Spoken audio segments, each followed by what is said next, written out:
Thank you guys so much for coming. We're celebrating the release of The Flower Chef tonight. The author, Carly Cylinder, is the owner of Floral LA, which is the bi-coastal floral design company. It operates both in LA and here in New York. Carly wrote the book with the intention that every reader, from beginner to professional, can benefit from this book. Carly is a self-taught florist who says yes to every opportunity. She wanted the book to offer all of the techniques and advice she could have used when starting out and still employs and needs today. The book is organized as a cookbook and is meant to live in your kitchen. All the recipes are laid out at the beginning, and they even include prep and cook time so that the designer will feel confident and efficient while learning everything step by step. And I've worked for Carly for 2 years now, and as for someone like me, which is another self-taught designer, this book would have been the perfect tool. 2 years too late. But when I say Carly says yes to every opportunity and challenge, I really mean it, which is also why all her freelancers tend to start their happy hour at 2 p.m. But in all seriousness, the skills offered in this book can be applied to any style of design you desire. The universal nature of The Flower Chef is what makes it so valuable, and Carly believes that anyone can create and enjoy these arrangements with the proper tools. So without further ado, we'll pass it over to Carly. We'll start with some questions, and she can tell you guys about herself, and then we'll do a quick demo. Is it on? Yes. You guys hear me? Oh, should we stand or sit? We can stand. Stand? Can you guys see me? Oh, I don't need this. We need it for the recording. Oh, hello out there. So as Rachel said, she's worked for me for 2 years. I started doing flowers in New York in 2013, so I really couldn't do anything if I didn't have her, and I'm really grateful for you. Thank you. So, okay, let's see. I can actually, well, if there are questions, I can answer, or I can do some demos, whatever you guys want. I'll do some demos. All right. So, okay. So who has experience with flowers? Yay. Okay. So some of this stuff is probably, you all know, but if you guys have questions while I'm speaking, please feel free to ask. So I'm going to just go over the most basic types of flowers. I use these a lot in the book, and that's mainly because when I started out, I was just buying from this local florist that it was really low end, and this is all they offered, so I had to figure out different ways to use the same flowers, but use it like that. So for roses, okay. So roses, there's thousands of varieties, and just because some open really wide doesn't necessarily mean they're old. Some are going to stay closed. It doesn't really mean they're fresh. Those could die fast, and that's just because flowers. A lot of flowers are grown in really bad kind of conditions and are mass produced, and so they just don't live as long. So we encourage American grown and all those good types. For freshness of flowers, obviously visually you want to see if there's any bruising, but what I do is I just take my hand and I'll gently pat on the outside, and it should be firm. So if it's softer, it means it's older, just like fruit. You can see.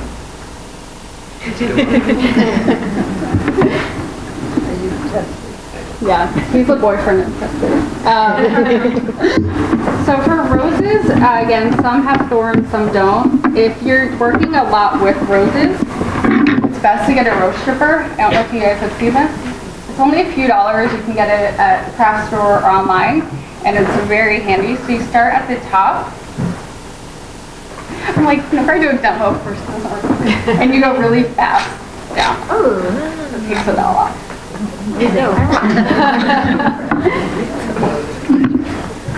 So yeah, if there's no thorns, sometimes I'll just, remove it with my thumb. And then roses, so a technique that is in the book, actually, it's called reflexing. You guys may have seen this. They do it at like restaurants, and all I'm going to do is I'm taking off the flower guards. This is really the only time I do it. And then I take the petal between my two fingers and my thumb and pull it back. So this is for mainly aesthetics, and because it opens the flower, it becomes about 3 times the size of a rose, so it takes up a lot of space. it hot in here? Or am I just nervous? It's hot. Okay. So like that. You guys seen this? It does cut off the life by a few days, but it's so pretty. It's so you can see that. So if you had a whole arrangement of just these, it would be beautiful and look super expensive. If you want to make rose petals, I'm just use this one. It's already been sacrificed. I'm going to just take it in one. I'm going to have you for sound effects and all my videos like, sorry, it's like easily impressive to people. And just like that. I like the process. Yeah. That's always a crowd pleaser in my classes. I'm like, okay. Next is hydrangea. So you all know these. These tend to wilt the fastest in any flower. They drink through their petals. It's really the only flower that does that. Most people don't know it. So you should always either run it under a sink or you can kind of dunk it in some water and shake it off. This will really increase the longevity. They're super sensitive to heat, so if it's really hot outside, it's just going to die. But this will definitely help prevent that. A little trick, if you have to use hydrangeas in a hot July day, is to spray them with a solution of water and Elmer's glue. Really? Wow. That's Use crazy. sort of experiment with it. Like a third Elmer's glue with 2/3 They water. put like crowning glory? How it Well, it's not, but it's glue, so it's gonna hold it out. hold it. That's amazing. Have you done it with other flowers? No, just with hydrangea. I know what we're doing tomorrow. Like, what else could I dunk in glue? You spray it with a spray, with a spray bottle. In this people, I'll add that. Okay. And not credit you. She has a florist in Archmont. Yeah. I don't know. The flower bar. Flower bar. There you go. For snapdragons, any flower like a lily or any flower that has a soft petal, I usually just will strip it down with my hands. And then take a knife and I kind of scrape off the bits like that. If you leave it on, it's going to cause it to float in the water and be ugly, so don't do that. For any flower like a snapdragon or stock, I don't know if you guys know what that is, a filler flower, it kind of looks like this. If you have it in an arrangement and you don't like the pointiness, you can just take your scissors and kind of cut it from the top.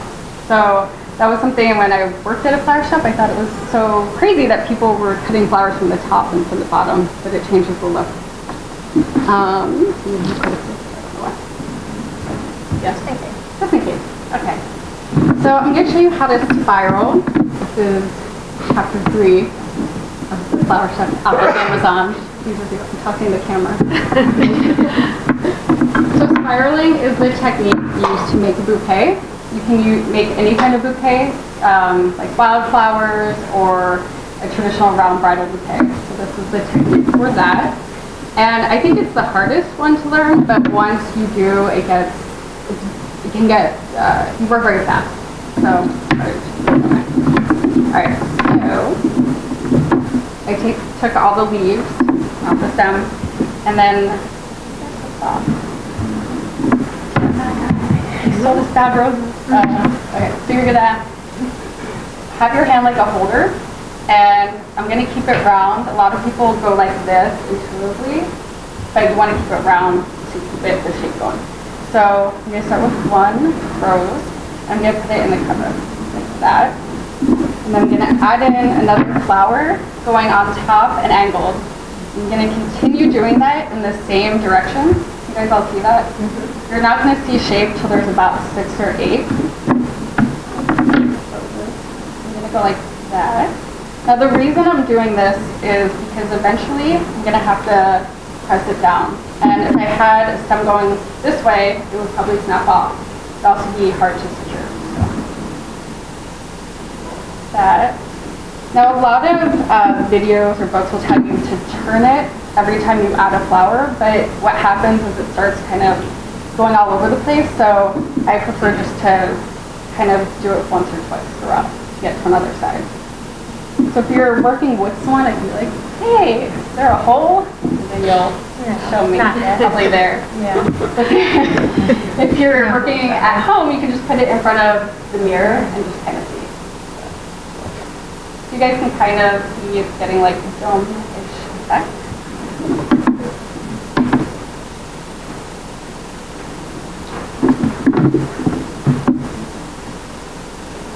So something like that. Then you'll just kind of pull up any that's fallen down if you want a perfectly round bouquet. Okay, so that would be like floral bouquet. If you secure it closer to the top, you'll get that tight look. If you secure it in the middle, you can kind of fan it out and create texture and height for something more wildflower. Anyone have questions? Spiraling. For hydrangea, the main technique on this is a lot of time. So small. Okay. So hydrangeas have a natural kind of web inside, so you can stick the flower through the hydrangea when you're designing in a vase and pull it through, and that gives it a more upscale look. If you put, say you had two side by side, and I put the rows in between, it's gonna force these hydrangeas to spread out a little bit more, and that's good if you want like a country kind of rustic look. But if you want something very like tight and modern, I suggest putting it through, a few through, directly like that. Right. I'm gonna show how to make a grid. This is how I work, by the way, like in a giant pile of And then I clean up after her. So this is what I do. It's like, yeah. Your floor is very neat. Now, There's the tape on. Yeah. I always get no bending over in the skirt. Yeah.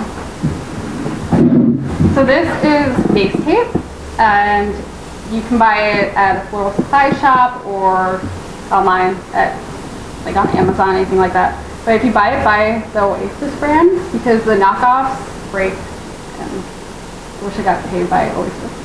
But they don't do this. I'm like, only buy their brand. Okay, so you can't use Scotch tape. This is special tape, it's sturdier. And I did have a client that would watch me do flowers, and then she'd be like, I tried to make it and it just didn't work. I'm like, use Scotch tape. She was like, yeah.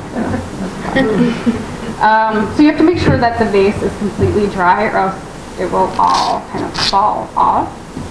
So I'm going to make a grid. The reason I do this is to hold the flowers in place. Otherwise, they would tilt to one side. And so this, I actually think, if you buy one like floral supply, it should be this tape. You can use any kind of scissors, any kind of knife, but there's no replacement, no substitute. Okay. So If you're really stuck, you can use green garden tape, but as long as everything's going to be covered. Yeah. I guess. Yeah. You know, it's that. Yeah, the thick tape. Yeah. Yeah. Yeah. You could do that. Then screen. Yeah. Yeah. I don't know if they have it, but you can use anything sturdy. Just use duct tape to secure the bouquet. I did. Yeah.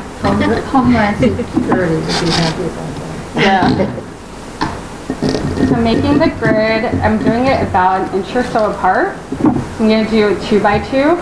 If you're working with, big flowers like hydrangeas or sunflowers, it can be spread apart. If you're working with thin stems like ranunculus or freesia, make it narrower. Oh, let's do this all the time. You should wrap it once around the perimeter so that when you remove it, it comes off in one piece. It's easy to clean up. Yeah. It helps. I always forget to do it.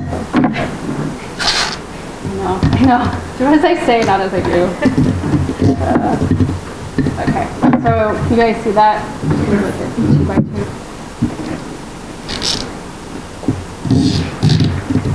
And then I'm going to go one around to secure it.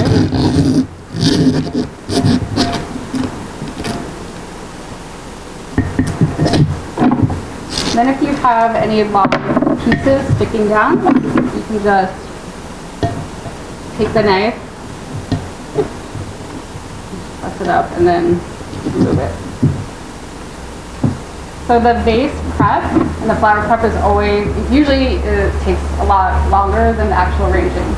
So if you're having like an event or party or wedding, I would definitely do this like 2 or 3 days before, and then the flowers like the day before. So those are some there.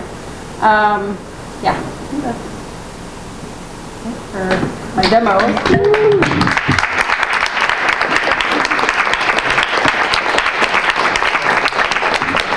That's it. Yeah. Yeah. Do you want to tell us about how you started your business though? How it came about? Yeah. And then I think it's fascinating. I think it's great. So. I'm like, where do I begin? How much time do we have? I'm gonna sit down. Can you see me? Yeah. I'm so little behind here. I started my business, well, I was working on a business plan to own a florist cafe, like retail place. I didn't want to be a designer at all. I didn't know how to design. And then we were in a recession, and so my roommate said, well, you're not going to open that, so start designing out of our house. And so I did, and just like made up stuff. I didn't like I was influenced by the shops I worked at, but since I wasn't formally trained, I kind of just did what was intuitive to me. And then I had about maybe like 10 arrangements I had like photographed on a like terrible camera, and my brother Matt, I was like, I'll give you $200 to make me a website, remember? And it was so bad. It had like a scroll bar with like these pictures, and I had this little e-commerce site in El Segundo, and I got an order, and I was like, what? I was like, they're like, I'd like to order flowers for my wife. I'm like, you would? So then I had to like find a wholesaler by the airport and do that. And then I did daily orders out of my home like that, where I'd go to the mart, arrange it, deliver it myself for a year and a half or 2 years. And then I started doing a lot of weddings. So I did like 30 weddings in 6 months. That was like, yeah, that like put me over the edge. I did some corporate stuff, and then I moved out here 2013 and started getting a lot more corporate work that I could never get back in LA, just because there's like a lot more money here, a lot more events, editors, all that sorts of things. So that's kind of how that evolved. Yeah. And I don't know. I like it. I like it. It's worked out pretty well for her. It's worked out. Yeah. How did you get involved with flowers? When I was 19, I moved to LA. I got a job at a flower shop as a sales girl. And then I worked at a flower shop / restaurant, and that's when I was like, oh, I want to open this. So I wanted to learn the business side. So I learned the business side and went to Mark's Garden, which is a big florist in LA. I was like trying to like see what they were doing. But I just studied all the business part and would kind of watch them and ask them things and do it at home. But I didn't freelance as a designer till like 3 years after I had my business. So, hi Lisa. Then it's my agent, my first editor, and her friend. So after I started freelancing for other people, then I was like, oh, that's how you do it. So all the arrangements that are in the freehand section, those are the most difficult, but those are the first ones I started out making. So I started out making the most difficult and then learned the tricks and kind of went the easier route. Does that, yeah, answer your question a little? Yeah. Anyone else? What's your favorite arrangement, or what's your favorite set of flowers to work with? Oh. It's seasonal, I guess, because like when spring comes around, we all get like so happy that there's all these beautiful flowers, and I love sweet peas, which there's a arrangement in the book made with them. Trying to think of like favorite flowers. I guess dahlias. Dahlias are kind of hard to work with. I don't know if you guys know what they are. Yeah, so they're difficult because they will tilt to one side. So if you have a dahlia or a hydrangea, this is a good tip actually, and it's going to one side, you just need to turn it a quarter of the way to balance it. So those are beautiful, but they can be difficult. Yeah.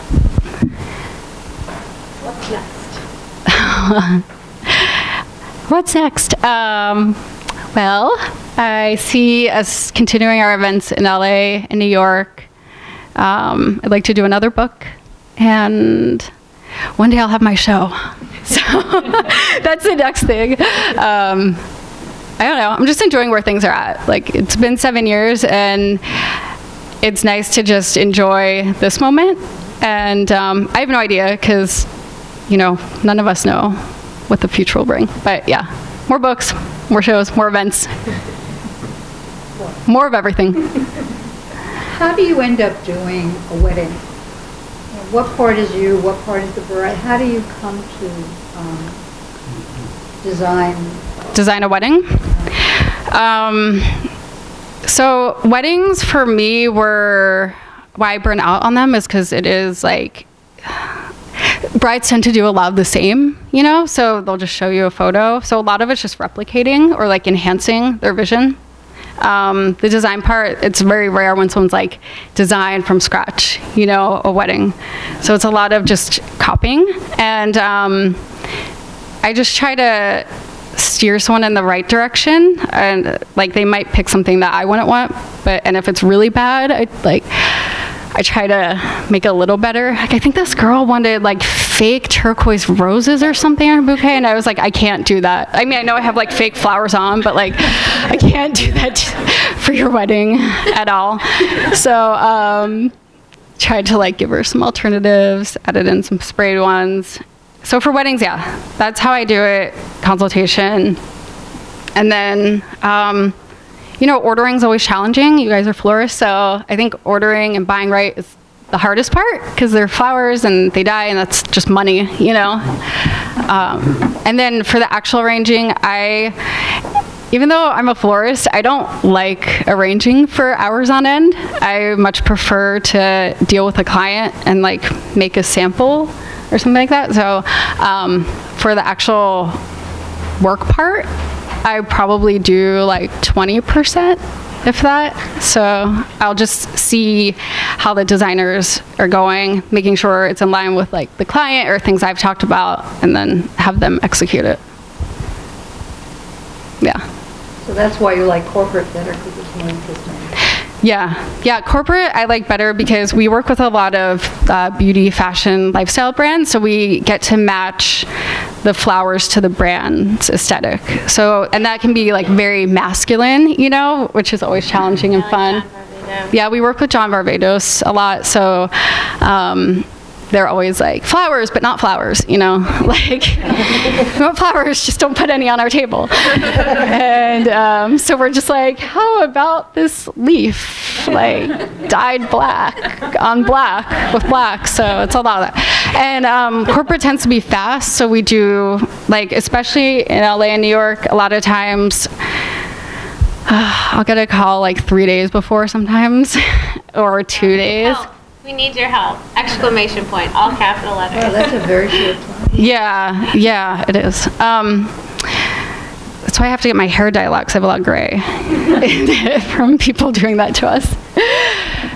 Yeah, so we, for corporate, it's usually like a month, but sometimes it could be a day or two, and make it work.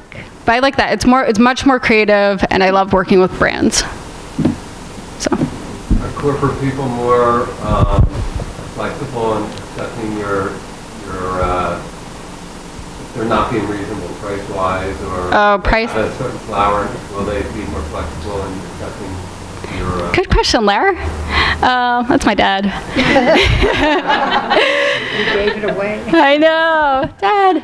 Well, I do think that, see, this is a hard part about trying to use really eco-sustainable local flowers, is brides tend to be more like, okay, whatever's in season, like as long as you get the style and the colors right. But some corporate people are like, we don't care, you know, we want this flower from like Africa or like wherever. And so, you get to us in 24 hours? Yeah. No additional charge. Yeah, so corporate clients tend to just, they want what they want, and they'll pay for it. And that can be hard, because if flowers don't come in, or for whatever reason. So a lot of times in that case, we just like, we substitute. We're like, well, this is our interpretation of your protea that didn't come in on the plane. We do that. Yeah, our interpretation. I had to do Indian lace, and I was like, this is Indian-inspired lace, using the same color palette without any marigolds. So. But it's great, because you use all the same techniques that are in the book, and then you make it work with what you buy.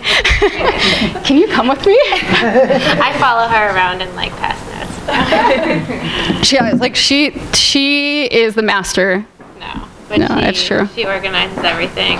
She says yes, and then we brainstorm, and she's like, no, we can make it work, and we do, which is awesome. But it's like, it's a crazy process, and it is. But if you know the basics, then you can make anything work, which is why the book is so wonderful. There we go again. I really wish I had it when I was starting out. I'd call her like 6 a.m. in New York, like, how do you do this? Like, you said this, like, what's a lined vase? And now it's like, it's here. It's perfect. Yeah, I'm like, don't call me because I'm not going to be awake, so figure it out. That's our exchange constantly. I'm not going to answer you, so figure it out. Call you in 3 hours? Yeah, I was like, call me when I have my coffee. What are you doing? She was training someone else. She's like, don't call Carly. She won't answer. I love you. But you have the book, so you don't need to call now. It's like, I'm a nightmare to work for. Yeah. Brooke, did you have something? What's the most exotic flowers you've ever flown in? Oh. The most, like, the hardest one to find? We don't work with, like... gardenias, don't stump me. Everything's off season. Well, okay, New York's harder because there's just limited availability in color and what's available. Like in LA, we just have everything of every color almost all the time. So I don't really encounter that as much. But the hardest flower, I don't know. Because any flower can be ordered.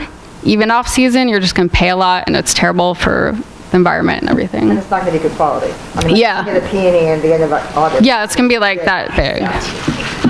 Yeah. It costs $25. Yeah, anything's possible. $4.50 a stem yesterday. Right, well, yeah, so I'm going to sell it for $25, yeah. right. Aw, floral shop talk. I don't know. I don't have a good answer because I don't know. Maybe what's like exotic to us isn't, I don't know. Let me think about it. Maybe it's what you do with it rather than... Yeah. There you go. We do a lot of fragrances, and so they give us a list of like 30 ingredients within the fragrance, and so hunting down all the ingredients is usually pretty hard. Yeah. Also because I found that... Because she has to do it. No, but like fragrances, when you get non-flower people saying, oh, we want this, this, and this, you're like, I have no idea what that is. I'm not even sure if it exists. Yeah, oh, well, no, that's true. Since we do a lot of beauty, we do tons, like she was saying, tons of notes that make up a fragrance. So notes that make up a fragrance are just like either made up or they're like in a field, the essence. I don't know, there's some bad ones. In that case, then we just find a substitution. Yeah, I'm like, too bad. Yeah, that's what happens, too bad. Yeah, good question. Hi, Jade. Anything else? Burning floral questions? Anna. What's your favorite go-to for inspiration, whether it's online or venues or artists? Good question. It's weird. I would say anything in fashion, but I don't like fashion. Like, I don't... Brooke knows. He didn't live with me, but I don't like fashion. If someone dressed me, I would like that, but I'm not, like, into... styling, you know what I mean? But I love looking at like Alexander McQueen and like all of those runway shows, and now the flowers are just so prevalent in backdrops. I constantly am getting clients sending, the flower walls from all the runway shows, like the Dior one and even prints and stuff like that. I feel like it's everywhere. So I guess the fashion industry, I'd say. Yeah. Anything else? Is there a use of flowers in cakes and other things, pastries, or? mean, I don't do edible flowers. She's asking about flowers and cakes. Oh, real flowers. Yeah, I'm actually doing a class with, do you know Charm City Cakes? Do you know it's a bakery. He had a show called, it's called Cake Masters and Ace of Cakes. But we're doing like fresh flower cake decorating class. So for that, it's all about finding something you like and then kind of making it your own, you know? So I don't know, all art is, what do they say? Imitation, or you're copying someone else's, you know what I mean? So for cake decorating and stuff like that, I just find inspiration from pretty much existing things and then do a flair on it. I'm trying to think of what we do. Like even beginning out your hamburger, like, you know, when you did like ice cream cones and hamburgers. Yeah. She'll take things that aren't necessarily what you would think in flowers or to be in the flower world, and she will turn it into that. That's the saying yes thing. It's like, can you, or like making huge like signs and displays, even like on the second floor, like we made the Strand sign out of flowers. Like that doesn't happen in regular floral design, but it's taking the florals and incorporating it into the other forms of art. It's hard to talk about yourself. Like, I love talking about myself, and now I'm just like, I'm like, I love myself so much, and like talking about my work, but now I'm like, I don't know. Thank you. Yes, I like using flowers in anything, and anything can be done with flowers, and yeah, mechanics and stuff like that. So You left that over there. Was there? Oh, people, when I sign books, you get a little bouquet to take home. So there you go. Dad? Do you have a light bulb moment to come up with that name? The flower chef name? Yeah, I was just like, God, it sounds so LA. I was hiking in Runyon Canyon, which is like the most LA thing you can do. And I was just, only had my business for a year. And I was like, why is there no florist making flowers easy for everyone? And I thought about Rachel Ray. I thought about all those people on the Food Network. And so I was like, why is no one doing this? And so it just like, from Julia Child's The French Chef, her TV show, The Flower Chef, popped in my mind. And I was like, okay, I'm going to make a food and floral book called The Flower Chef. And now it's flowers. I don't know where Alyssa is. Where are you? That's my agent. She's like, no food, only flowers. Let's do it. So the food got cut from that. But and I'm not a cook, so that's a problem. So that's where the name came from. Hey. Just because I almost burned down the apartment once. True story. How do you find people to work with you? I mean, it must be such a hard business. Find clients or find freelancers? Yeah. Which one? Freelancers. Oh, I know these poor people that have to deal with me. In New York, I teach at Brooklyn Brainery pretty much every time I'm here. And so nearly every freelancer has come from there. It's called Brooklyn Brainery, and I'll be there Thursday. It's, what area is that? I don't. Like Crown Heights. Crown Heights-ish. Yeah. Oh, Ariel. I'm so sorry, but I mispronounced her name for like 3 years. Ariel used to work for me, or kind of still does. And Rachel, they came from Brooklyn Brainery, my other person. So when I teach, I get a lot of people that way, because I'm like, you're good. Do you want to work? And I'm not even kidding. That's how every person. So if anyone wants to work for you, they should go to a class, and I'll be like, And everyone in New York, even LA, we all have like 10 jobs. So like chances are you could probably work for me with a flexible schedule. And then in LA, it's just word of mouth. So I'll just ask, do you have florist friends? Like the person that's kind of my head designer now, I'm like, can you refer me people? And as long as they are somewhat normal, can design, they're hired. Be nice. Don't be a jerk. You'll stay hired. So that's how it works. Oh yeah. Sarah? When you're designing for a wedding, do She's getting married. She's like, I'm like trying to gather as much information as possible. Do you tend to, like, if the bride gives you complete creative freedom, do you tend to base the design based on the client and the bride and groom, or based on their venue? Like, which way do you tailor the design? To both. I mean, ultimately, like the bride, you just want them to be happy. So it has to make sense for the venue. And especially actually working in New York venues too. Like some of the flowers I would normally do for the brand won't match the venue. So we have to change it and kind of alter it. Because it should, you know, flow. And yeah, so I would do kind of both. And usually for brides, when you're looking through magazines or on Pinterest or whatever, you tend to, even if it's different colors, you'll pick the same styles and colors. Like you'll find yourself drawn to the same thing over and over, and that's a good sign. And then you can just show someone. It's always better if you like the person, you trust them, just to show them that and say, like, do, you know, make something pretty, and the florist will always do a better job when you have trust.